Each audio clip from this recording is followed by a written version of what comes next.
asphalt roofs, you know what I'm talking about. So you can have slip roofs in slate, metal, concrete tile, wood shingles, or fiberglass shingles. No, we don't allow wood shingles in Blue Springs. We don't? I don't think so. Fire It's interesting. All those Well, you can townhomes take that over- out, and Yeah, the rest of wood that shingles. would apply, would it not? Right. I'm trying to think, do we have any wood shingles in Blue Springs? Like There's a. Some old yeah, ones, They're older buildings, though. Well, we don't want that, we definitely, yeah, not new construction. So Right. if you take off wood shingles. Then we is like that- liberties. Right.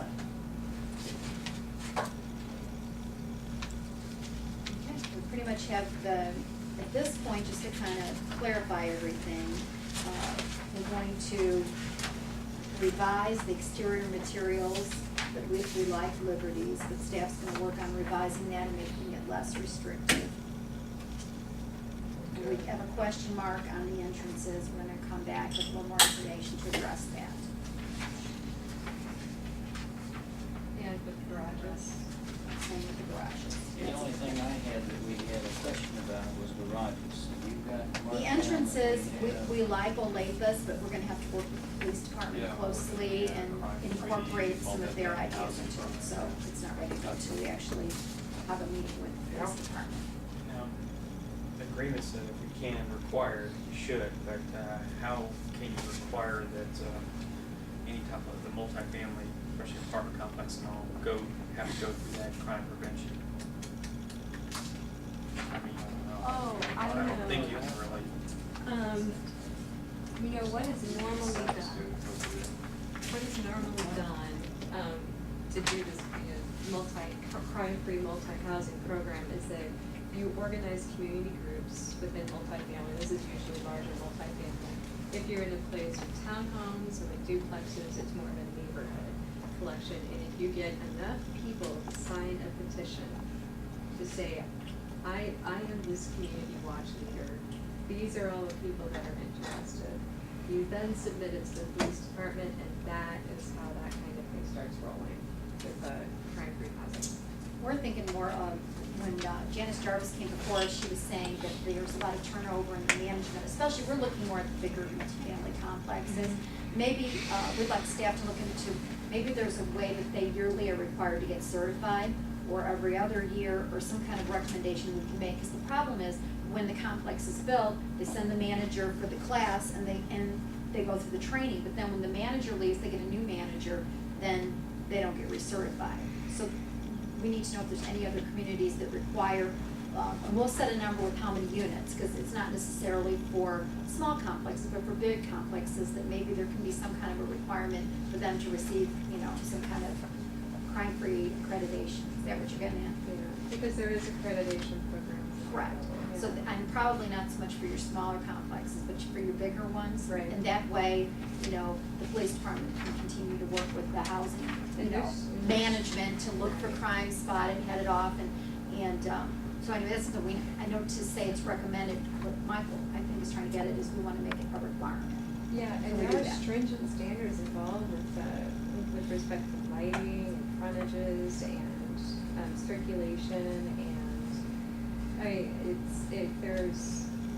there's a lot of stringent standards, and they're good. Well, they're not, are you talking about with that program with the crime prevention? Well, it's not standard in there what you have to have, it's just having their managers or whatever go through the program. It's a free program. Right, but It's for awareness, it's for crime awareness. It's for awareness, but within the program, they will have to agree to certain things. For example, in a lot of multifamily complexes, you have lights that go out. You have laundry door rooms that no longer lock, or people consistently prop open, or you have a lot of traffic coming in onto the property with people that are clearly not supposed to be there, or you have a lot of break-ins and auto thefts. So there are requirements. I mean, in order to be a part of the program, you go through the training, but you also have to adhere to certain things. I don't think she said any of that, but Yeah, that's part of it, yeah. Which is good. Which is good. It really brings managers and property owners to task, is what it does. What I think I will do at our next meeting is have Janet Jarvis come back and talk to us a little bit about that and the requirements that maybe the police department would recommend. And we have 2 weeks between our next meeting, have them look over the Olathe standards for entrances and see what kind of recommendations they would add, and we'll have that ready for our next meeting. Okay. Quick question, you don't have any comp roofs on the roofing? I'm sorry? I don't have any what? It's straight comp roof, 30-year comp roof or anything? Nope. Well, Yeah, fiberglass on it, Fiberglass. but I don't really consider.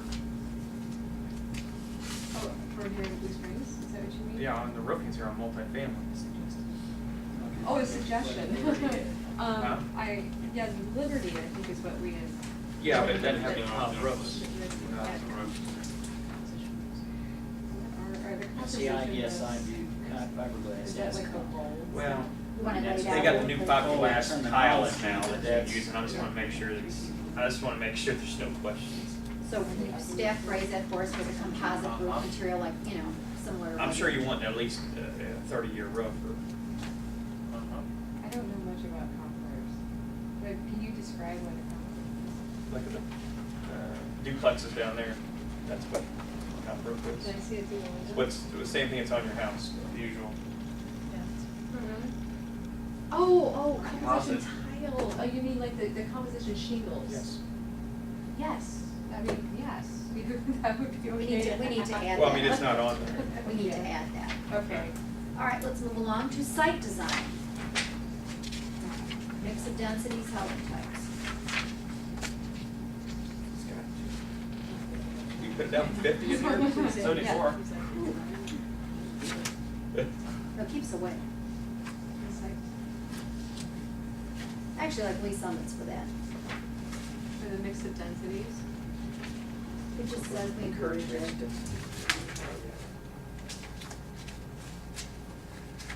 Overland Park has design incentives offered. Explain that. I read that, I was confused, but maybe you can explain it to us. This thing gets heavier every. Overland Parks and their incentives and everything else kind of got. I think having incentives to encourage a mix of densities, housing types, and uses is pretty good. Okay. In general, it really encourages that kind of thing to happen.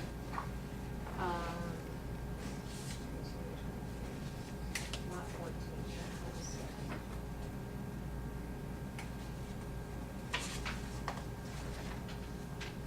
Okay, they have a table here, it's Schedule A, dwelling mix density bonuses. So if you have a maximum density bonus of 10%, dwelling mix based on project size, you can have, this is what you can have. Okay, you have a 50 to 100 units and you've decided to do a 10% mix of different dwelling types. You get a 10% density bonus, which means that you can have higher densities. And it goes up from there. You have 50 to 100 units. You have a 15% mix of dwelling types. You get a 15% bonus. And what that means is that with multifamily, you have 50 to 100 units, residential units to live in. And you provide not just one floor plan or two floor plans. You have a floor plan that's larger for